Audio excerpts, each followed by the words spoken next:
Welcome to AKM channel అండి. ఈరోజు నేను మీకు X65 చేయడం చూపిపోతాను. X65 చేయడానికి కావాల్సిన పదార్థాలు ఏంటి చూపిస్తాను. నేను ఇక్కడ ఆల్రెడీ ఒక 5 ఎగ్స్ నేను ఆల్రెడీ బాయిల్ చేసి పెట్టుకున్నాను. కొద్దిగా సన్న ఒక హాఫ్ ఆనియన్ చేసి సన్న కట్ చేసి పెట్టుకున్నాను. ఇక్కడ ఒక 4-5 వెల్లుల్లి నేను సన్న కట్ చేసి పెట్టుకున్నాను. ఇక్కడ ఒక కప్పు నేను పెరుగు, కొద్ది కారం, పసుపు, గరం మసాలా, ఇది నేను 65 యూజ్ చేసే ఆఖరికి యూజ్ చేయడానికి పెట్టుకున్నాను. ఇప్పుడు దీన్ని ఆల్రెడీ మిక్స్ చేసి పెట్టుకున్నాను నేను. సో ఇంకొక కప్లో నేను 2 స్పూన్ మైదా, 1 స్పూన్ బియ్యం పౌడర్, ఒక హాఫ్ స్పూన్ కార్న్ఫ్లోర్, ఒక హాఫ్ స్పూన్ కారం తీసుకున్నా రెండు ఎలా చేయడం చూపిస్తాను. ఇప్పుడు మనం ఈ ఎగ్స్ అంతా తురిమేసుకుందామండి. తురిమేసుకున్న తర్వాత మీకు నేను చూపిస్తాను. ఇది ఇప్పుడు నేను ఎగ్ అంతా తురిమేసుకున్నాను. ఇలా కొద్దిగా సాల్ట్ యాడ్ చేసుకుందాం.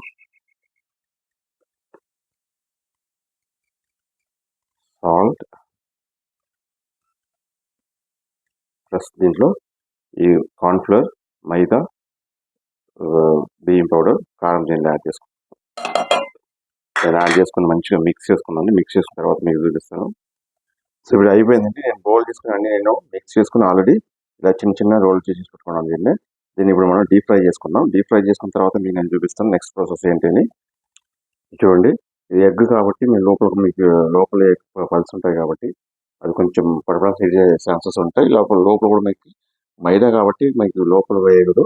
దానివల్ల కొంచెం స్టవ్ మీరు మీడియం లేకపోతే లో ఫ్లేమ్లో పెట్టి మీరు వేగించుకోవాలండి. దీన్ని బాయిల్ చేసుకోవాలి. అప్పుడే కలర్ కూడా చేంజ్ అవ్వకుండా ఉంటుంది.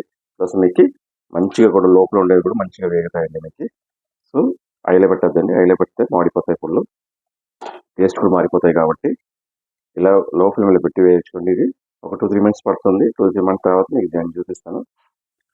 ఇప్పుడు ఇది ఫ్రై అయిపోయిందండి. నేను అన్ని సపరేట్ చేసుకుని వచ్చిన ఇప్పుడు మనం దీన్ని నెక్స్ట్ ప్రాసెస్లో మనం ఇప్పుడు ఆల్రెడీ నేను కడాయి పెట్టుకున్నాను. కడాయి ఆల్రెడీ 2 స్పూన్ ఆల్రెడీ ఆయిల్ పెట్టుకున్నాను. నేను ఇక్కడ వేడవుతుంది. వేడైన ఆయిల్ ఇప్పుడు నేను కట్ చేసి పెట్టుకున్న ఆనియన్, గార్లిక్ 2 యాడ్ చేసుకుంటున్నా. ఇది మంచిగా కొంచెం దూరంగా వేగాలండి. దూరంగా వేగిన తర్వాత నేను చూపిస్తాను మీకు ఏమి నెక్స్ట్ ప్రాసెస్ ఏంటని. సో ఆనియన్ దూరంగా వేగిందండి. ఇప్పుడు ఇంత వేగితే సరిపోతాయి. ఇప్పుడు మనం ఆల్రెడీ మిక్స్ చేసి పెట్టుకున్న పెరుగుని దీన్ని యాడ్ చేసుకుందాం. ఇప్పుడు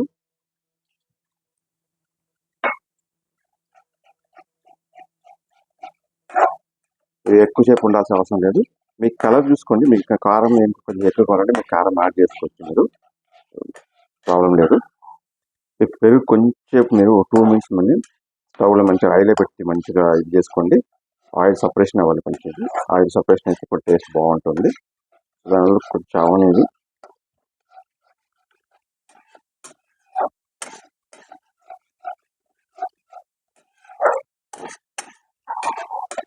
ఇప్పుడు ఆయిల్ సపరేషన్ అవుతా ఉంది.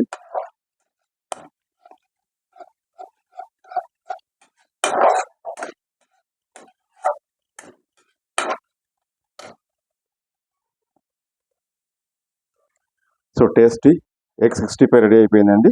సో మీరు కూడా ఇలాగే ట్రై చేయండి. టేస్ట్ చాలా బాగుంటుంది. ఇలాగే ట్రై చేయండి. ట్రై చేసి టేస్ట్ ఎలా ఉందని కమెంట్ చేయండి. మా ఛానల్ సబ్స్క్రైబ్ చేయండి, లైక్ చేయండి, షేర్ చేయండి. Bye bye.